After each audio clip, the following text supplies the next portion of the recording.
ଚାଲନ୍ତୁ ଆଜି ଘରେ ବନେଇବା ବାହାରୁ ଏକଦମ କ୍ରିସ୍ପି ଆଉ ଭିତରୁ ଏକଦମ ସଫ୍ଟ ମାର୍କେଟ ଭଳି ଟେଷ୍ଟି ଏଗ୍ ଚପ୍।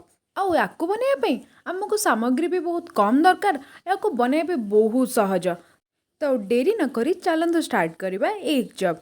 ତ ୱେଲକମ୍ ଟୁ ସ୍ମୃତି ରୋଷେଇଶାଳା। ତ ଏଗ୍ ଚପ୍ ବନେଇବା ପାଇଁ ପ୍ରଥମେ ଚାଲନ୍ତୁ ତାର ମସଲାଟା ଆମେ ପ୍ରିପେୟାର କରିଦେବା।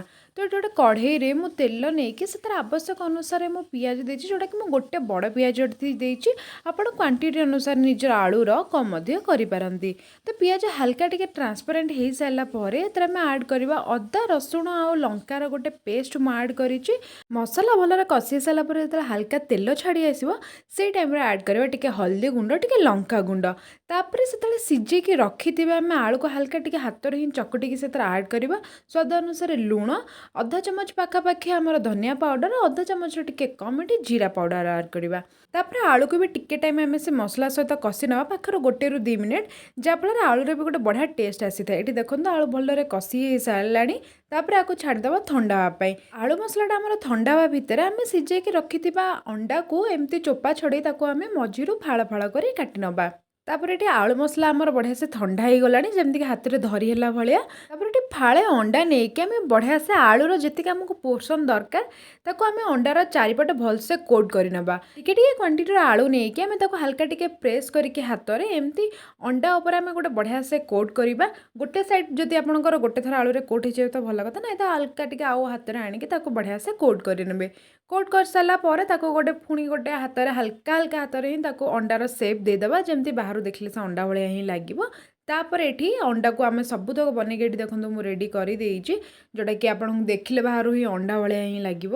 ମସଲାକୁ ଭଲରେ କୋଟ୍ କରିବା ପାଇଁ ଏଠି ଗୋଟେ ସ୍ଲରି ପ୍ରସ୍ତୁତ କରିବା, ଯାହା ପାଇଁ ମୁଁ ଏଠି 3 ଚାମଚ କର୍ଣ୍ଣଫ୍ଲୋରରେ 3 ଚାମଚ ପାଣି ନେଇଛି।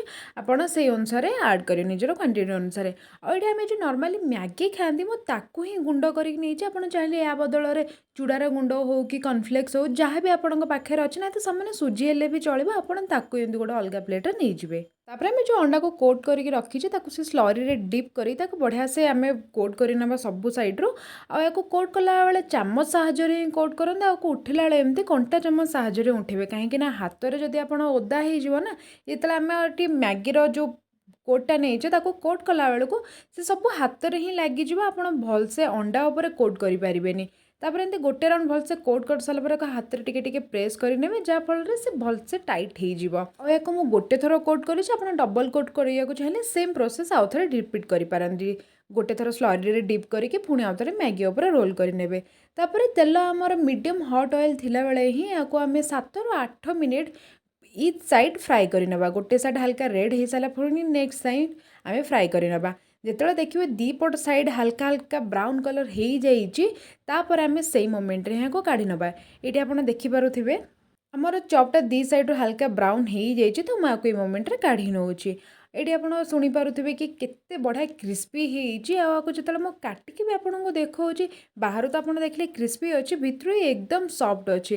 ଆଉ ୟାକୁ ବନେଇବା ତ କେତେ ସହଜ ଦେଖିଲେ ନା, ଏତେ ସହଜରେ ବନିକିରି ବି ୟା ଟେଷ୍ଟ ବହୁତ ବଢ଼ିଆ ଲାଗିଥାଏ। ତ ଗୋଟେ ଥର ଆପଣମାନେ ବି ଘରେ ୟାକୁ ସିଓର ଟ୍ରାଏ କରନ୍ତୁ। କିପରି ଲାଗିଲେ ମୋତେ କମେଣ୍ଟରେ ଜଣାଇବେ। ଯଦି ଭଲ ଲାଗିଲେ ତ ଭିଡ଼ିଓକୁ ଲାଇକ୍ ଆଉ ଚ୍ୟାନେଲକୁ ସବସ୍କ୍ରାଇବ୍ କରିବେ। ଜୟ ଜଗନ୍ନାଥ।